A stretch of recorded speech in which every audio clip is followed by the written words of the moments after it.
भूतं च भव्यं च सर्वं यश्चाधितिष्ठति स्वर्यच्च च केवलं तस्मै ज्येष्ठाय ब्रह्मणे नमः। तस्मै ज्येष्ठाय ब्रह्मणे नमः।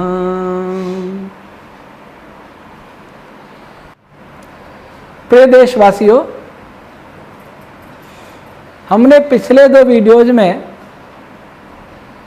सत्य के वैज्ञानिक स्वरूप पर चर्चा की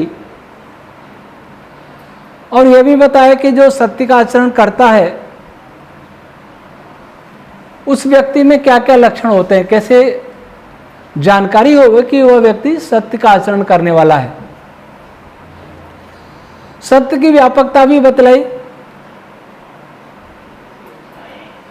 और मुझे अच्छा लगा कि आज के झूठ छल कपट के वातावरण में भी सत्य को सुनने के लिए लोग इच्छुक हैं और लोगों ने इसमें बड़ी रुचि दर्शाई। उन वीडियोज को बहुत सराहा गया। एक श्रोता का यह प्रश्न था, क्या राष्ट्रहित में असत्य बोला जा सकता है? मैं नहीं जानता श्रोता का क्या भाव है, लेकिन मैं सोचकर कि श्रोता का भाव अच्छा ही होगा, फिर भी इस प्रश्न की व्यापकता में जाकर के मैं इसका उत्तर देना चाहूंगा। क्योंकि आज अपने अपने निजी हित के लिए, परिवार हित के लिए, समाज, कथित समाज हित के लिए, राजनीतिक स्वार्थ के लिए, हित शब्द नहीं स्वार्थ, हित शब्द नहीं, हित और स्वार्थ में अंतर है, हित और रुचि में अंतर है। कैसे अंतर है इसको समझने का प्रयास करें। एक मधुमेह का रोगी है, डायबिटीज का रोगी है, उसकी रुचि तले हुए पदार्थ खाने की है, मिठाइयाँ खाने की है, नमकीन खाने की है, तो वह भोजन उसके लिए रुचिकारी तो है, अगर देंगे तो बहुत प्रसन्न होगा वो। लेकिन एक विवेकी व्यक्ति जानता है कि प्रसन्न भले ही हो, लेकिन यह भोजन उसके लिए अहितकारी है, उसके जीवन को समाप्त कर सकता है, उसके जीवन को जट और कठिन कष्ट साध्य बना सकता है। इसलिए जो अपने स्वार्थ, अपने परिवार स्वार्थ, हित, मेरा हित, मेरे परिवार का हित, पड़ोसी का हित, मेरे गांव का हित, दूसरे गांव का हित, समाजों का हित, विश्व के सभी राष्ट्रों का हित, ये कभी आपस में नहीं टकराएगा। हिंदुस्तान पाकिस्तान का हित भी नहीं टकराएगा आपस में, चीन और भारत का हित भी नहीं टकराएगा आपस में, चीन और अमेरिका का हित भी नहीं टकराएगा आपस में। जो भी टकरा रहा है उसमें किसी न किसी का अहंकार टकरा रहा है, रुचियां टकरा रही हैं, इच्छाएं टकरा रही हैं। जो सत्य पर आचरण करने वाला होता है वो रुचियों, इच्छाओं, स्वार्थों को महत्व नहीं देता और नहीं देना चाहिए, वह हित को महत्व देता है। जो मेरे लिए हितकारी है वो मेरे शत्रु जिसको मैं कहता हूं मान बैठा उसके लिए भी हितकारी ही होगा। तो हित शब्द बहुत व्यापक है, जिससे धारण और पोषण होता हो। जो भोजन मुझे धारण देगा, धारण करेगा, पोषण करेगा, वो दूसरे का अनिष्ट कैसे कर सकता है? अगर वो धन मैंने पाप से कमाया है तो मुझे भी वो धारण पोषण नहीं कर सकता, मेरा भी, क्योंकि पाप का कमाया हुआ अन्न मेरे मन आत्मा को दूषित करेगा और मन आत्मा दूषित होंगे तो विकृत होंगे, और जैसा पहले बताया सत्य से क्या क्या विकार हो, सारे विकार होंगे, तो उससे मेरा हित कैसे होगा? मेरे इस लोक का भी अहित होगा, परलोक का भी अहित होगा, और मेरा हित होगा तो मेरे परिवार का भी अहित होगा, मेरे परिवार का हित होगा, मेरे गांव का, राष्ट्र का, विश्व का हित होगा। तो हित सबके एक होते हैं, शर्त है कि हम अपने हितों को समझें, रुचियों को छोड़ें। तो मैं कह रहा था कि अपने हित के लिए, अपने परिवार के हित के लिए, अपने गांव समाज या राजनीतिक हित के लिए, कोई राष्ट्र के हित के लिए असत्य बोलता है, वास्तव में वो हित के लिए नहीं बोलता, स्वार्थ के लिए बोलता है। तो इसलिए क्योंकि वो हित नहीं जानता, इसलिए चालाकी को वो चाणक्य का नाम दे देता है, चालाकी को कृष्ण नीति बता देता है। एक पुस्तक लिखी है, बड़े प्रसिद्ध लेखक हैं, क्रिश्चियनिटी कृष्ण नीति है। मैंने वो पुस्तक नहीं पढ़ी, लेकिन नाम ही बता रहा है कि पुस्तक गलत है। हालांकि उन्होंने कई अच्छी पुस्तकें लिखी हैं। क्रिश्चियनिटी ने जिस प्रकार से विश्व में शासन की अपनी चालाकी से, हिंसा से, फूट डालो राज करो की नीति से, छल कपट से, धोखाधड़ी से, क्या हुआ? कृष्ण नीति है। तो जो योगेश्वर कृष्ण जी की आप्तता को नहीं जानते, जो उनके स्तर को नहीं जानते, जो उनके आत्मा की अत्यंत उच्चता को नहीं जानते, वे ऐसा कह सकते हैं। जो श्री कृष्ण जी को ही छली कपटी कहेंगे, वो ऐसा कह सकते हैं। वैसे ही चाणक्य, आज भी किसी चालक चतुर नेता को चाणक्य नाम रख देते हैं। जोड़ तोड़ करके जैसे भी सत्ता बना ले, उसको कहते हैं ये चाणक्य है। ये चाणक्य नहीं है। चाणक्य बनने के लिए आपको अपने सारे स्वार्थ छोड़ने पड़ेंगे, आपको अपने परिवार के स्वार्थ छोड़ने पड़ेंगे, आपको समाज के स्वार्थ छोड़ने पड़ेंगे। आपको एक ही आपका स्वार्थ नहीं बल्कि हित होगा, राष्ट्रहित, लोकहित। जो चाणक्य संपूर्ण जीवन संघर्ष करते रहे,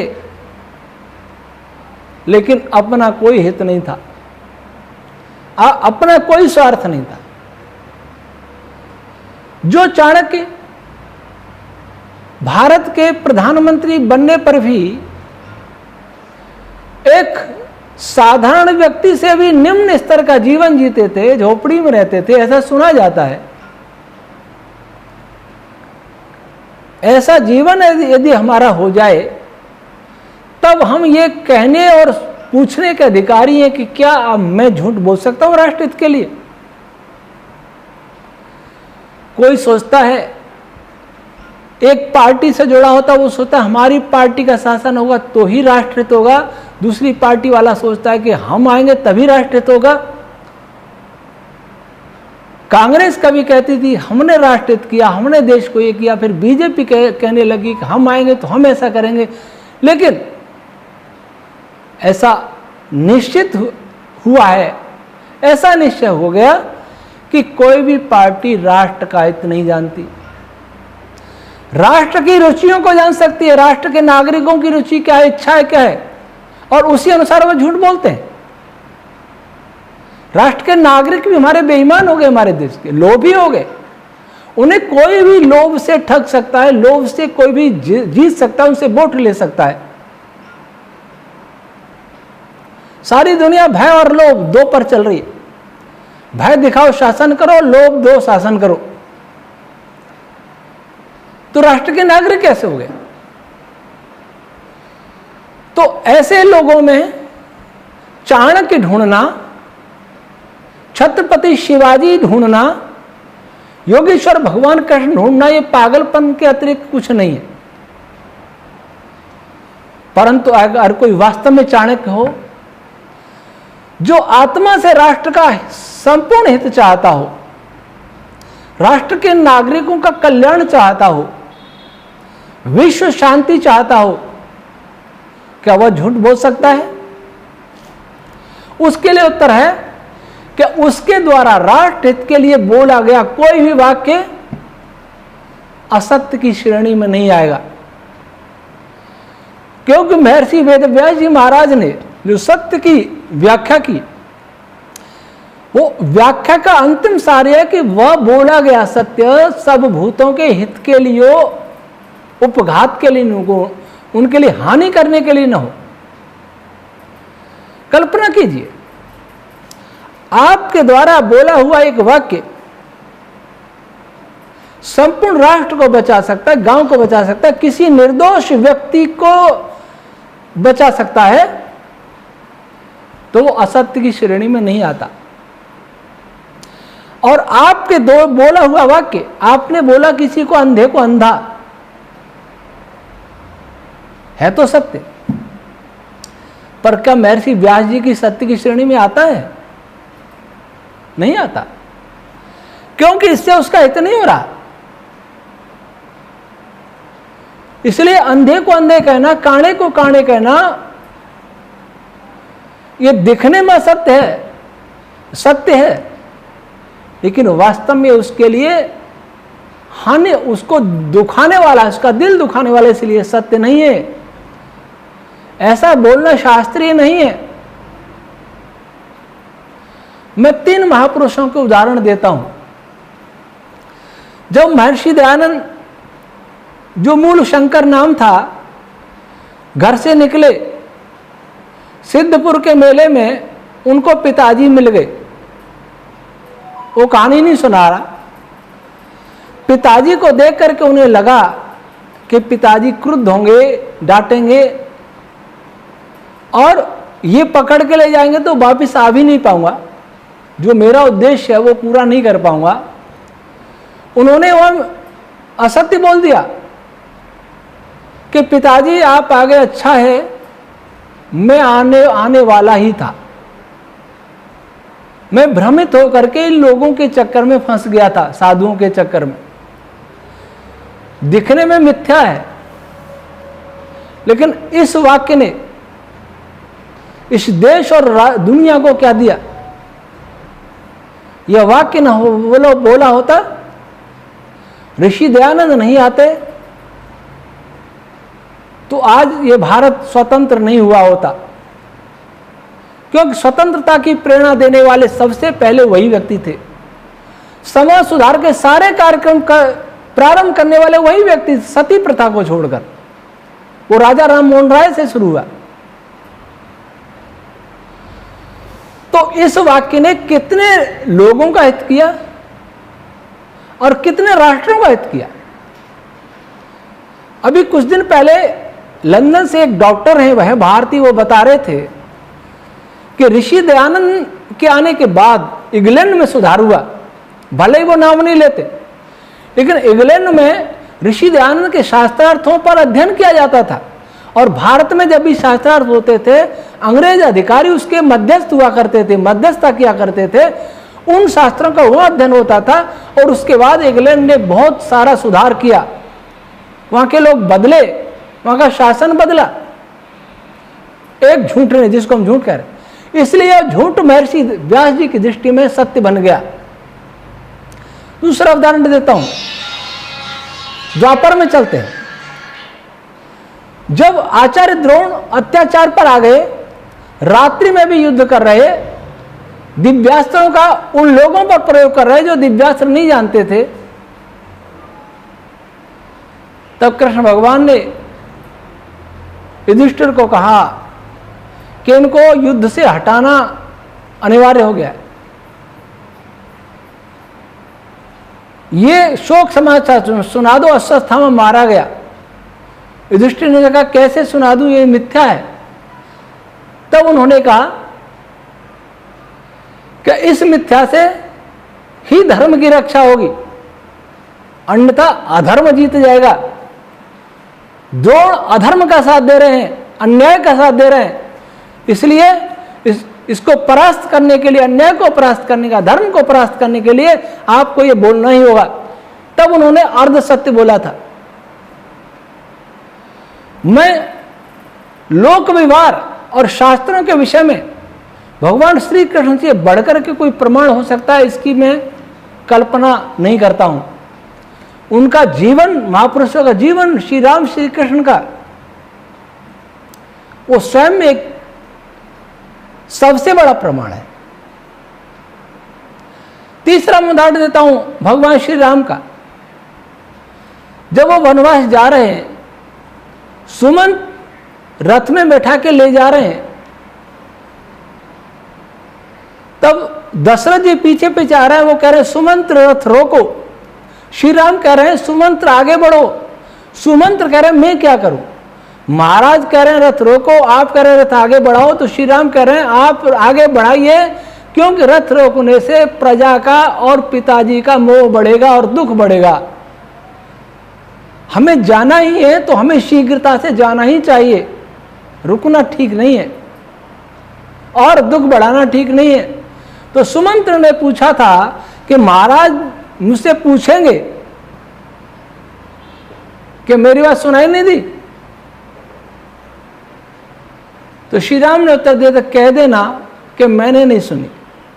यह भी झूठ था, लेकिन यह झूठ अयोध्या की जनता के हित में था। इसलिए राष्ट्र हित के लिए, हित के लिए, स्वार्थ के लिए, राष्ट्र के स्वार्थ के लिए नहीं, निर्दोष को बचाने के लिए। ऐसा नहीं कि मुझे फांसी लग रही है तो मैं झूठ बोल के बच जाऊं। अगर मैं फांसी का अधिकारी हूं तो मुझे मरना ही चाहिए। कोई भाई भतीजावाद, कोई पक्षपात नहीं। अगर निर्दोष वास्तव में है तो उसकी जान बचाने के लिए ऐसा सत्य बोला जा सकता है जिससे किसी के हितों को चोट न लगे और उसकी जान बच जाए, अर्थात न्याय की रक्षा के लिए। और न्याय एक के लिए नहीं, वो सबके लिए हितकारी होता है। लेकिन क्या हित है, क्या हित है, ये पहचान हर व्यक्ति का काम नहीं है। इस पहचान के लिए भी आप्त व्यक्ति होना चाहिए, आप्त पुरुष होना चाहिए, वही पहचान सकता है। निस्वार्थ व्यक्ति, निष्काम सेवा, निष्काम कर्मयोगी होना चाहिए, वही पहचान सकता है किसका हित है, किस बात में हित है। इसलिए महर्षि ब्रह्मा जी ने, शायद जहां तक ध्यान है, महाभारत में कहा है, महर्षि ब्रह्मा जी या वशिष्ठ जी, सत्य वचनम श्रेय सत्य ज्ञानम च दुष्करम। सत्य वचन श्रेष्ठ है, लेकिन सत्य का ज्ञान दुष्कर है। क्या सत्य का ज्ञान तो बिल्कुल सीधा है। ये महर्षि ब्रह्मा जी दुष्कर क्यों बता रहे हैं? दुष्कर इसलिए बता रहे हैं कि सत्य हितकारी होवे, और हितकारी हर व्यक्ति पहचान ले, ये संभव नहीं है। इसको बहुत विवेकी, बहुत ज्ञानी, प्रतिभाशाली पहचान सकता है किस में हित है। आज हमारे देश के कर्णधार लोग, हमारे देश की जनता, हमारे बुद्धिजीवी, हमारे वैज्ञानिक अगर हित जानते, या दुनिया के लोग हित जानते, दुनिया के राजनेता हित जानते, वैज्ञानिक समाजशास्त्री, डॉक्टर्स, इंजीनियर हित जानते, शिक्षाविद हित और अहित जानते, तो आज विश्व विनाश के कगार पर न खड़ा होता। इसलिए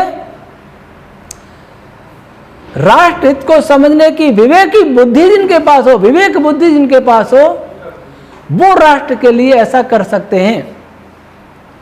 अब मैंने बताया था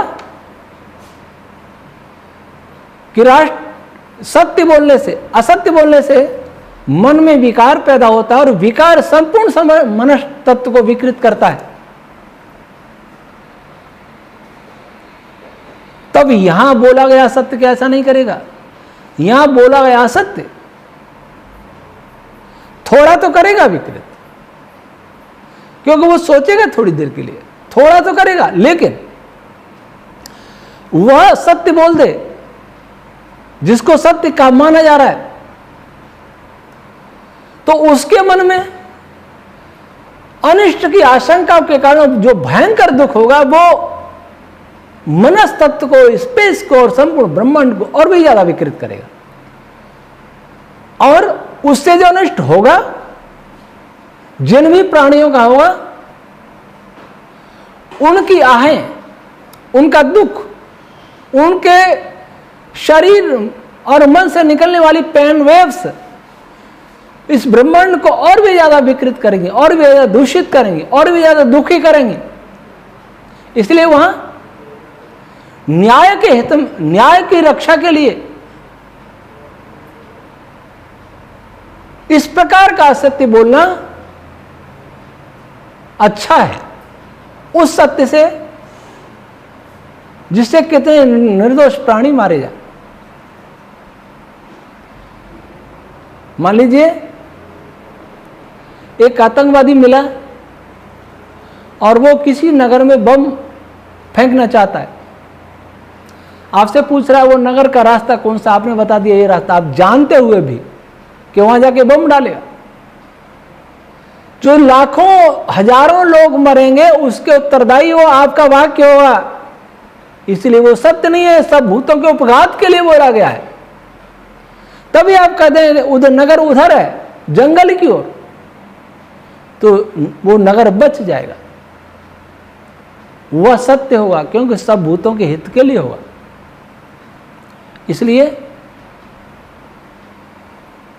यह बात सत्य है कि राष्ट्र हित के लिए, न्याय की रक्षा के लिए इस प्रकार का सत्य बोला जा सकता है, लेकिन वो महर्षि वेदव्यास जी की दृष्टि में वो असत्य नहीं है। क्योंकि सत्य यह है कि मैं एक प्राणी हूं, मैं ईश्वर का पुत्र हूं, इसलिए मेरा धर्म है कि मैं ईश्वर के सभी पुत्रों की रक्षा करूं। रक्षा नहीं कर सकता तो करने का प्रयत्न तो करूं, ना ऐसा कुछ करूं ना ऐसा कुछ बोलूं कि दूसरों को दुख होवे, विशेषकर निर्दोषों को। दोषी को दंड मिलना ही चाहिए, लेकिन कोई भी निर्दोष इस संसार में दुख न पावे, इस भावना से बोला गया झूठ झूठ नहीं होता, वो लोकोपकारी सत्य ही होता है। आशा है बात समझ गए होंगे, लेकिन फिर भी कहूंगा कि इसकी आड़ में छल कपट बहुत बड़ा अपराध है। हित समझना, फिर कहूंगा हित समझना बहुत महत्वपूर्ण है, बहुत कठिन है। आशा है शंका समाधान हुआ होगा, और कोई विशेष शंका ही नहीं। ओम शम।